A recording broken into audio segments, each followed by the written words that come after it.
Okay, hello everybody, and welcome to another Ultralytics Live Session. So I am Glenn Jocher. I'm the founder and CEO at Ultralytics, and I'm here today with a special guest from Comet. So we're here with Kristen Kehrer. Kristen is a developer advocate at Comet ML. Since 2010, Kristen has been delivering innovative and actionable statistical modeling solutions in the utilities, healthcare, and e-commerce industries.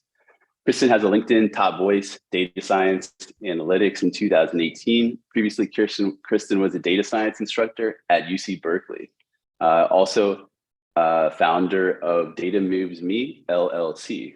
So Kristen, you've been a founder as well, it looks like.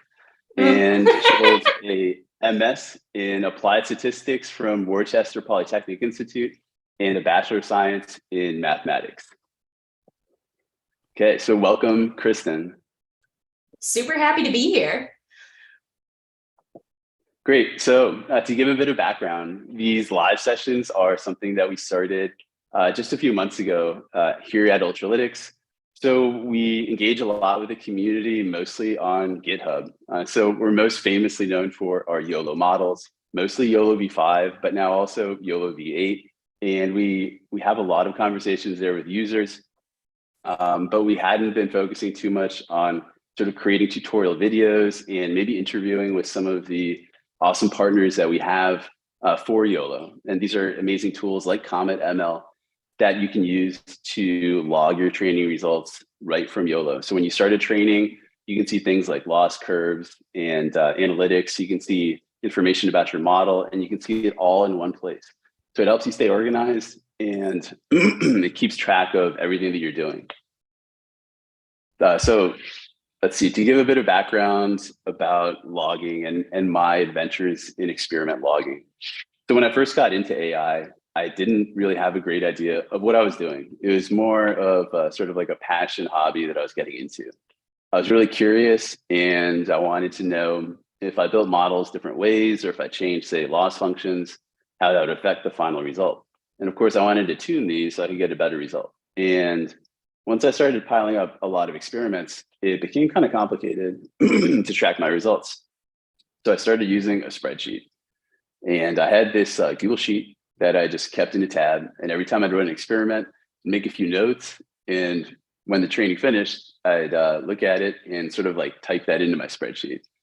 This worked well when I had maybe a handful of experiments, but after a while, I'd started running hundreds of experiments. I was really getting into things, and I was really excited about ML.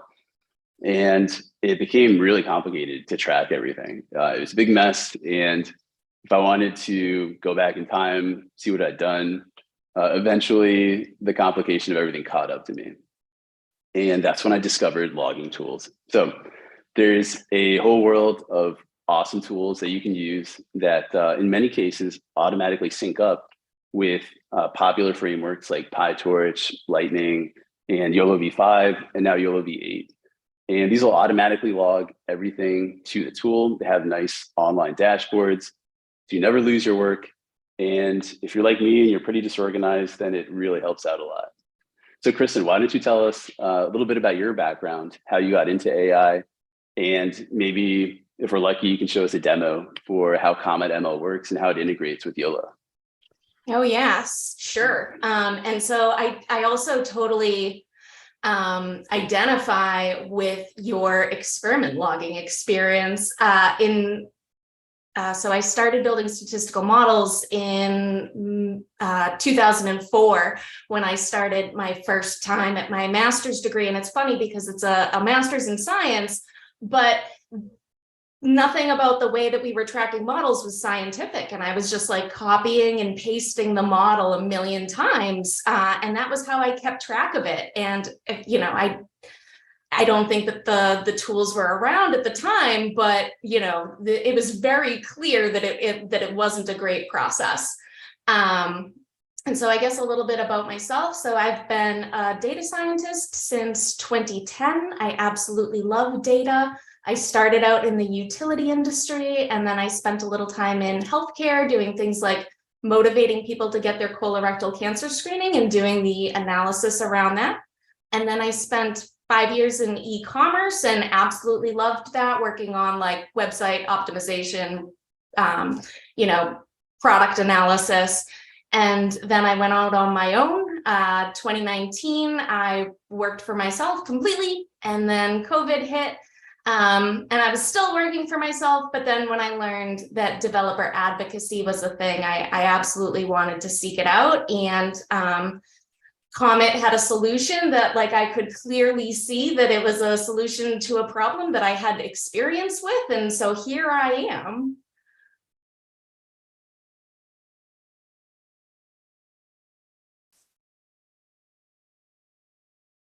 Is there a problem?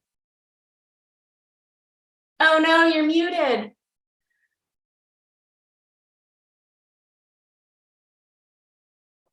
Hey, you're right. I was muted. So this is new to me a little bit. So I'm still getting the hang of these live sessions. This mute button's a little tricky.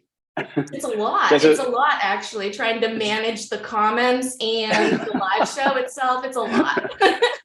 Sometimes, yeah, when the company's really small, you have to wear a lot of hats here.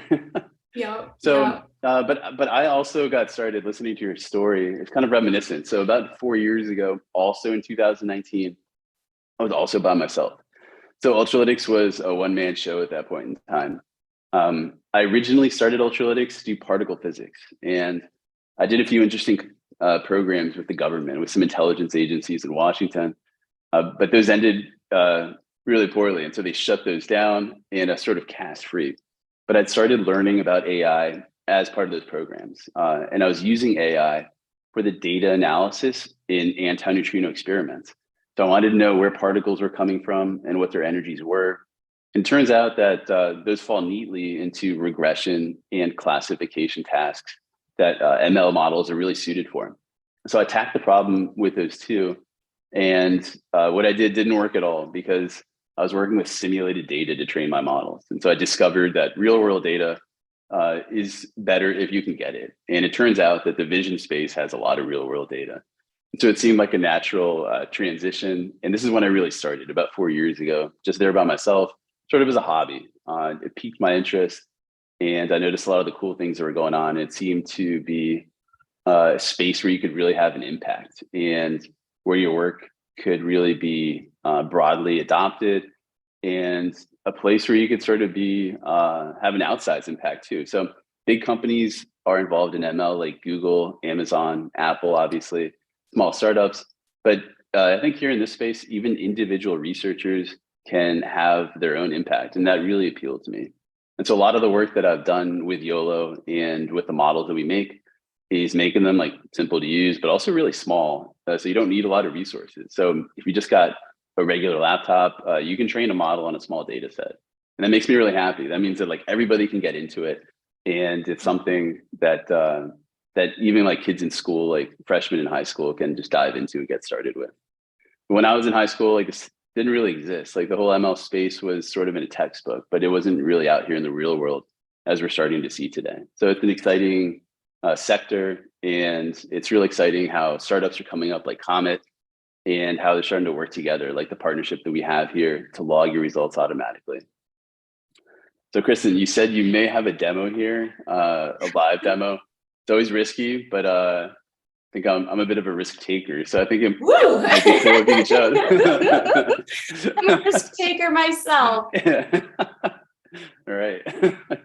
Let's see. Let's make sure I don't have anything weird in my bookmarks. Okay.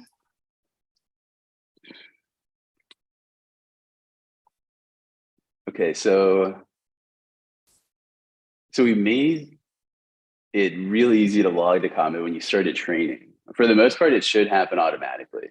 If you have Comet installed, and if you have YOLOv5 installed or YOLOv8, then they should automatically detect your installation, right? And just start logging automatically.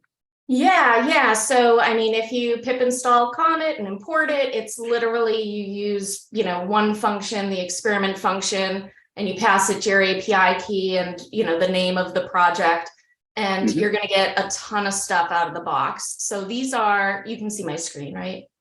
Yeah, I see your screen here. So I see we've got the projects tab open. Yeah, so these are, all my different projects I've been working on. Here's my school bus project. And something I've been working on recently is, so this is a data set of dogs and cats, and I'm playing with, right over there, I have 2 Raspberry Pis and a Jetson Nano, and I'm just playing with, You're getting into the hardware now, huh? Okay. Yeah. I mean, I know nothing about it. I'm still trying to get OpenCV to work on the Jetson Nano, but I'm gonna just play with my dog in front of I have 3 little cameras over there, and I just want to see how they do. And I've been playing with different models. And so the second that you kick off a training run, you see an experiment here. It gives it some random name, and I've renamed these guys. But so you can actually watch it as it's training. So yeah, no, this is when it's done training, but the second that it starts, you can watch it. And so a lot of this you get out of the box, also loss functions and stuff like that. By the way, something you mentioned is one of the biggest appeals for me is that you can monitor your training from afar. So I do a lot of training in the cloud, and oftentimes I'll close those console windows, the SSH instances, I'll shut them down or something. And I might go to lunch and I might just pop open my phone and log in and see how the training's progressing. Because oftentimes, depending on the size of the model, the training could take a long time. It could take several hours or several days. And sometimes it's nice just to kind of check in, even if you're not sitting in front of your computer. And this is one way you can do that. So even if you're training multiple models in different places, like one in a Colab notebook, one online and one locally, you can point them all to the same project and see them all in one place too. Yeah, no, it's awesome, because if I'm running something that's going to go for 50 epics, I can see at epic 3 that actually something's not right here, and I can shut it off rather than it's having nice to know before you wait to the very end. finish. Yeah, exactly. Yeah, and then this makes it super easy to I can compare all the runs against each other. And then all of these visuals here are out of the box. I didn't set up any of those. And so I've basically gone into one of the model runs, and there's just all these different, I can look at the code. It's going to store the hyperparameters. I have a table of all the metrics, the system metrics. So this is great. You can take a look at a final result, and you even got some pictures here. So these are examples from, looks like your test set. Yes. So it's, sort of all the data that's stored in there at the moment. That's a graphic. So these plots, so these all look very familiar. These are plots that I started creating when I first started working on YOLOv5. I would train a model, and I wouldn't really have much to show for it. And I'd have a few numbers at the end, like an accuracy number, but I needed more what's called introspection. I needed to see what was going on. I had this kind of urge to pick apart the results and get a better understanding for, say, why something wasn't working well or something did work well. We also want to know why that's happening. And that's what all these plots do here. So the most important one is called a PR curve. That's precision recall. But there's also other curves that we can look at. So we were seeing an F1 curve here. We're seeing a precision curve and a recall curve. Yeah, there you go. An F1. With the classes, yeah. Yeah, exactly. F1 sounds kind of sexy, but what it really is, it's a measure of precision and recall that are balanced against each other. So precision is, of course, how well you can identify something without getting a lot of false positives. And then recall is simply how often you can identify it. But if you have too much recall, then chances are your precision will go down. You'll be seeing too many cats that aren't cats. So it's important to look at all of these and to take it all into context. And of course, we have this confusion matrix also. So since you only have 2 classes, what we see is a dog and a cat. And on the diagonal, you see how often they're correctly identified. Oh, wow. So it even breaks it down into numbers here too. Okay. Yeah, and it'll actually give you the rows of the data. If you're working with tabular data, it'll, you can identify exactly the rows where your false positives are happening. So in this case, it looks like you've trained a model that's pretty accurate. It's only misidentified a few of the times. whereas cat and dog are correctly identified, say like 98% of the time. Mm-hmm. So this is a great indicator of a good result. And as you get more familiar with the different charts, you can start to read this stuff, like in the matrix, when you see the numbers coming down, you just glance at this and you're like, oh, wow, this one went well, this one not so much. Yeah. Like most of my projects recently, I've cared about the precision, because with the bus detector project, if my neighbor drives by in the Tesla, I don't want that. But the bus, I don't need to get every single frame as it goes by. I just need to catch one frame, and I haven't missed any buses. Yeah. So I'm trying to find that, sweet yeah, spot. Exactly. Once you start getting a lot into ML, it really boils down to balancing precision and recall. And the interesting thing is, like, I always find parallels between ML and biological brains. And so people are also susceptible to false positives. And this is like, sometimes when you look at a cloud, you're like, oh, that looks like a giraffe or something like that. This is sort of that part of your brain kicking in that's it's connecting dots and maybe it shouldn't be connecting. And so the same thing happens with ML models. And part of what we do when we train them is try and reduce those false positives. But if you do that too much, then you're going to reduce your recall. And when you see an actual giraffe, you might miss it. So this is the game that we play. It's a balancing act that we try and improve. Yeah, no, it really is a balancing act, because, sometimes you get weird results too. I have a soccer net that we moved into the front yard. And so the camera's right there. It's always, the script is running 24/7. And I got all these false positives for the soccer net. There's something about the diamonds on the soccer net that it doesn't like for some reason.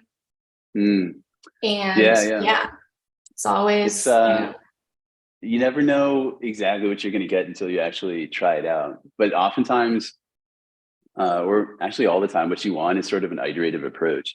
So you're never going to get the best result the first time. And like in your example, like when you deploy that and you're seeing false positives on the soccer nets, the diamonds, then like once you can identify sort of a failure mode like that, you want to collect some extra data like that, and then label it the way it should be labeled, and then augment your data set and keep retraining. So this way, your models will sort of start to mimic actual real life. Like when I wake up in the morning, I'm not going to school, I'm not going to a lesson, but I'm learning things nonetheless. And this is really how we want our AI models to behave also. We want them to constantly be growing, constantly be evolving. And this is why I always tell people that training a model isn't really sort of like an arrow. Like you get data, you train it, you deploy it, and then you're done. It's more like a circle. Like once you deploy it, you're always going to find places that you want to do better in. And then you just keep doing it. You keep augmenting your data set with those, you keep redeploying and keep tuning it. And then it'll keep getting better, just like us when we learn new things. Yep. And it's in both scenarios, it's often the answer is more data. That seems to be one of the answers pretty much every time. Yeah, more data. And more data. More data. It's never going to hurt. And some people, No, I was going to say, I think some situations you have the luxury of excess data, and then you get into a different kind of problem where you have to pick which images you want to train on. But for most of us here, I don't think we have that problem. I think we have the opposite problem, where we'd like a little more data. So. Yeah, for sure. And so here I can register my model and then move it over to the monitoring in production. And so that's like super easy. Yeah, I just, once I've, so I've decided this is the model that I want, I'm going to register it, and then I can go over, and there's, a beautiful UI for monitoring the data drift and everything else that you care about with that. In terms of computer vision specifically, we have image panels. So I can choose a couple, and this is how easy it is to add a graph to this thing. So, I have this now, and I can go in and I can look at, the different confidence scores. This isn't the most interesting because it's only a picture of one dog. It would be cooler if there was a lot of categories on there.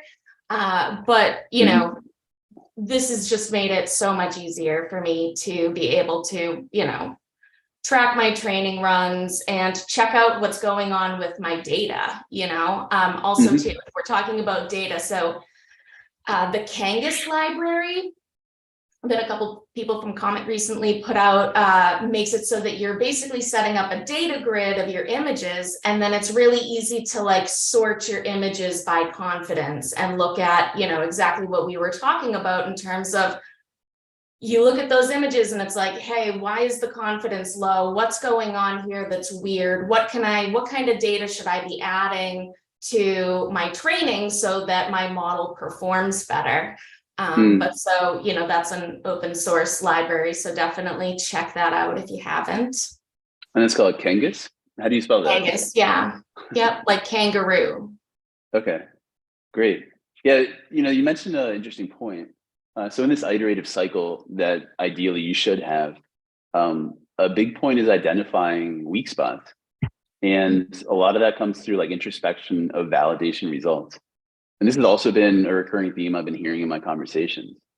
Some startups I think have popped up exclusively to sort of specialize in the space.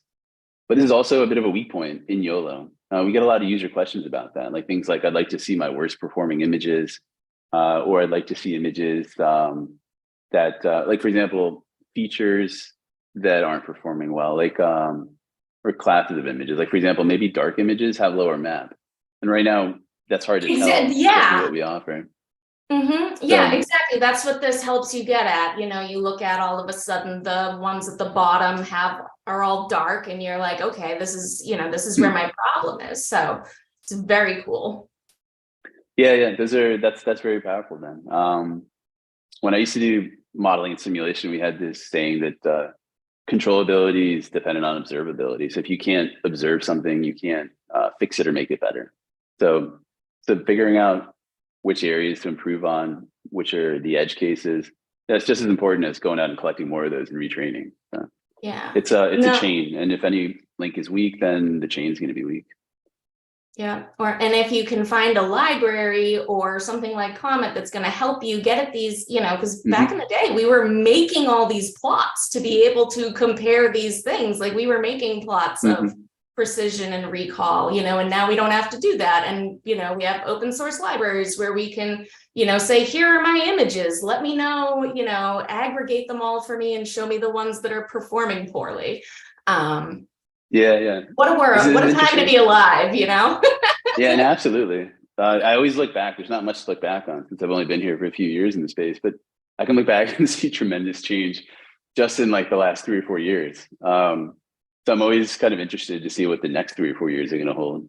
So what do you like over at Comet, Kristen? What do you think the focus is on for like the next few years? Are there any goodies you can tell us, or how do you feel about I guess the near term roadmap there? I'm going to be honest. That's a question I'm not prepared for. Okay. I think, like personally, something I would like to see would be a deeper level of integration among different tools. So I think there's, just like in the open source space, we've got these pip packages, and some of them play well together. Like for example, like OpenCV by default exports NumPy arrays, like when you upload an image. So I'd like to see like a little bit, I guess, tighter integration among the different tools there. Since I think there's great companies that specialize in different things. And I think oftentimes though, a bit of a seamless transition between different tools is a little harder there. So like for me, I'd like to see, I guess, everybody play a little closer together. And of course, like you always say that like, you don't know what you don't know. So for me, that's the most interesting part. Like I'm going to wake up tomorrow and like see what new startup has come out, what new model is launched. So I think for me, the space is just exciting in general, just because of that, because of the uncertainty. Yeah, no. And I think, so Comet's really easy to use, but in general in the space, like, I think I already said that I'm fighting with my Nano right now because I can't get it to play well with OpenCV. So hopefully, like, and I think we were talking about things that are barriers to getting in, or how do you stay motivated and stuff like that. And it's, one of the barriers is everything is often difficult. You watch a YouTube video and it never goes as well as it like seamlessly goes on the YouTube, even though, you know, the person talking looks so friendly. And, you know, I think that as time goes on, everything's going to become more accessible to, you know, people who maybe have like less of a tech background.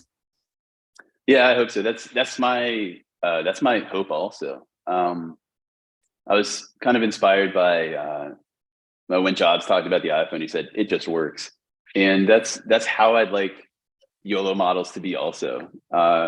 But we're not there. Like, we're admittedly not there. We're pretty far away. We've been getting closer. But that's where I want things to go. I'd like everybody to be able to get into AI, even if you're not a specialist. Like, for example, I can use my iPhone. I don't exactly know how all the circuits inside work and the Qualcomm chips and all of this, but I can still use it. And I'd like to sort of bring AI down to that level where people can use it wherever they like. Like, if you want to make a smart doorbell yourself, you just sort of like bring the pieces together and put that into play without needing to be like a real ML specialist, without needing to know like what the convolutions are doing or like the transformers in your module.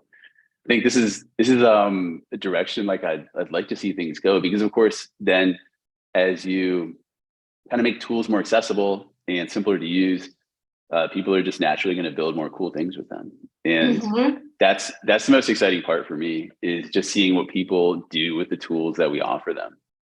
So I see like what we're doing, not so much as like offering like finished products, but just as sort of like a hardware store. And we're saying like, look, these are these really cool tools. You can like, kind of like Legos, you can put these together in different ways. But the limit is not really there, I think, in terms of like a physical tool, because this is sort of like an intellectual tool.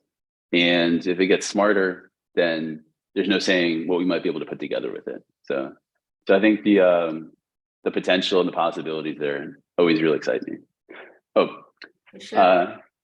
So let's see, we are, coming up on our time here. So what we typically do is grab a few questions from the audience and let's see if we can answer them. So, all right, if I go over here to YouTube. Let's see if we can answer them. Let's see what we can find. Let's find the easiest question so we look the best when we answer it. Right? All right, so let's see. So fifth person said, can anyone say the name of the package she said? All right, let me try and type this out. So you said kangaroo, like Kang, so K-A-N-G? Yeah, okay. K-A-N-G-A-S. A-S, Kanga's package. Okay, perfect. All right, so we got one question down, not bad. Nice, got it, we got it. Yeah. I feel good about myself. We helped one guy out. All right, let's see. Here we have another question. Let's see. Lights on Data says, what's your favorite application for computer vision? Okay, I'll let you take that one. What do you think, Kristen?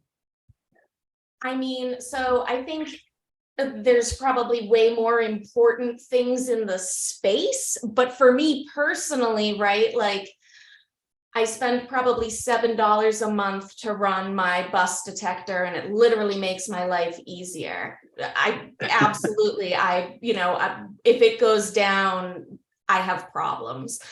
So that's for me. And then, anything that's new and fun, like I'm really excited to play with pose estimation next. And I think just anything that for me personally, and like I said, I know that there's more important things to do in the world, but for me, I get really excited about different projects where I'm going to be able to learn something new. And it's around a topic that I'm passionate about. Yeah, that makes a lot of sense. I'd say for me, the most excitement is in science and in physics. Like I've seen some cool applications about discovering exoplanets. So rerunning existing data through models that find planets that weren't seen before. But I think my previous background in physics kind of, it always keeps me interested. And I think if we could discover new physics outside of the standard model using AI data analysis, I think that'd be really exciting. And I think it's got a lot of potential. So let me see, let's find another question here. So, okay, let's see. Ellie Alana says, can YOLO classification be reliable for facial recognition if I have a face detector? Haven't tested it yet. Okay, so facial recognition is a bit of a separate field from classification. But just like anything, you can solve a problem multiple ways. And so, yes, you can train a classification model on faces of different people and sort of apply it to the task of facial recognition. I think it's going to be a bit more challenging as the audience grows. So if you want to identify, say, 1 million people, your model is going to be probably in over its head. But yeah, you can get started, I think, pretty simply. So if you just have a demo you want to run, say with your family members, you could collect a few snapshots of each one. And training includes augmentation by default. So every model that's presented or every image will be slightly modified. And so if you get started with a few dozen pictures of each family member, then you can build a pretty simple facial identification system. Yeah. Okay, let's see what else we have here. Okay. Okay, so let's see. How about okay, so Paul here has a question for me. He says, is Kristen the nicest person you've ever interviewed? Possibly, yes. And let's see here. Okay, Dragonfly says, tell us about the job opportunities in computer vision. Okay, so I think, oftentimes these days we see a lot of kind of negative press about maybe like AI coming for your job, right? Like your job is going to be automated away. And I don't think that's the problem at all. So we've had a lot of technology evolve over the last century. And I think in every stage of this, there's always been the same concerns. People have kind of held up their hand and said, wait, this robot in the factory is going to eliminate my job. But in reality, what happens is that I think it creates new jobs in different sectors, some of them in more value-added sectors, like the creation of the robots, the programming, the maintenance, the development, and so on. So I think just like in particle physics, energy and matter never disappear. They simply change from one form to another. And I would say jobs are somewhat similar.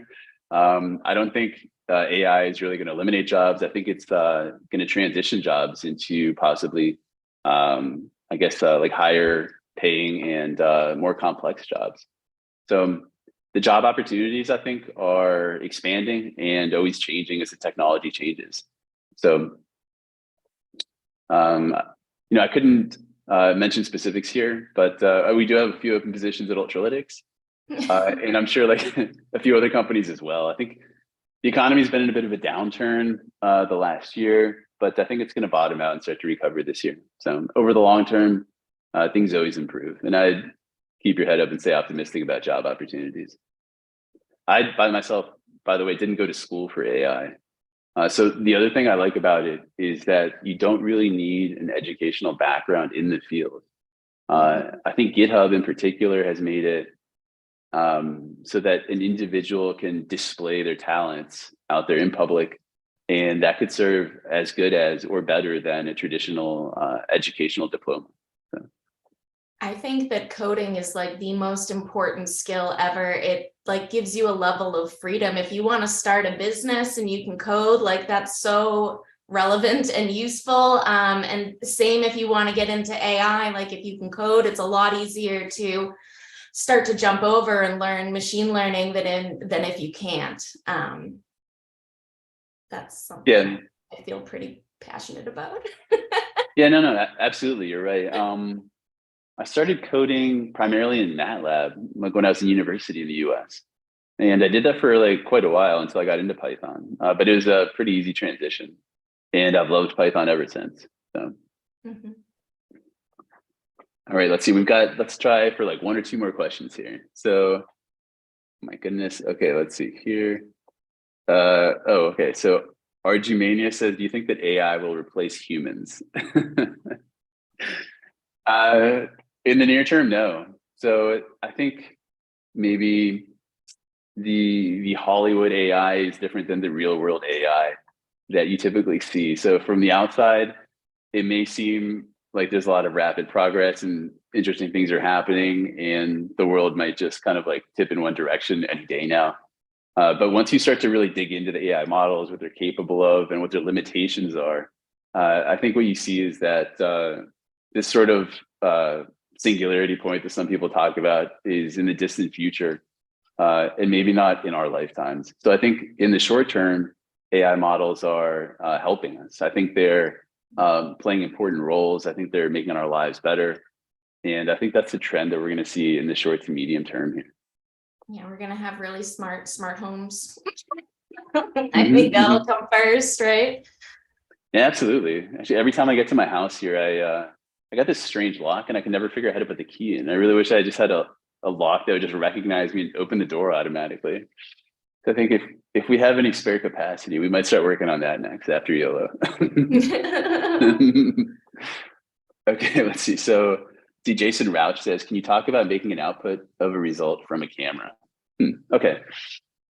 So one of the things that we've done with YOLO is to make it really easy to use from almost any source.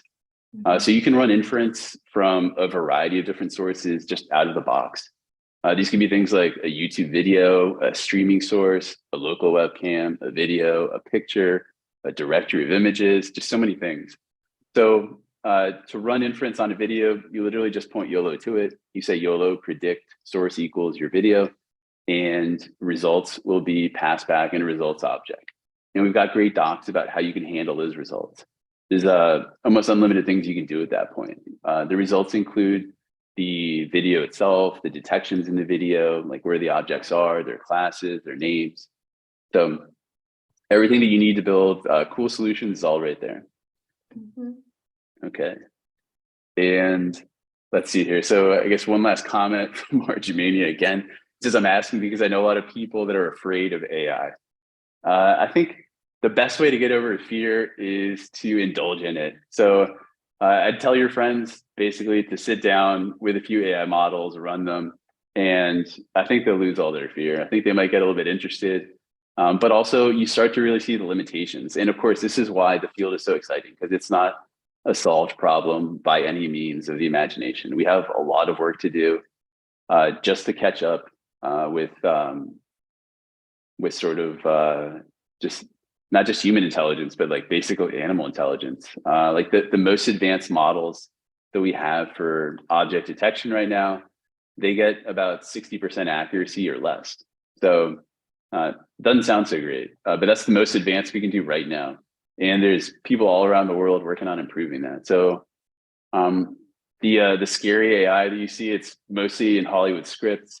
And I think the real world is full of opportunity. So I wouldn't worry. And I would take a look yourselves, because I think it's real exciting. And there's so many things that we can do. Of course, AI is just like any other tool. Like it does, like I can use a hammer for something good or for something bad. And so in that sense, I don't think there's really anything to worry about. I think the focus should really be on kind of like the great things that we can do with it and what we can build with it. I mean, and really everyone's touching AI every day and it's all around us. And like, you know, I think a lot of people don't realize that when you do a Google search or when you search for a video on YouTube, like that you're using these algorithms, they're making decisions.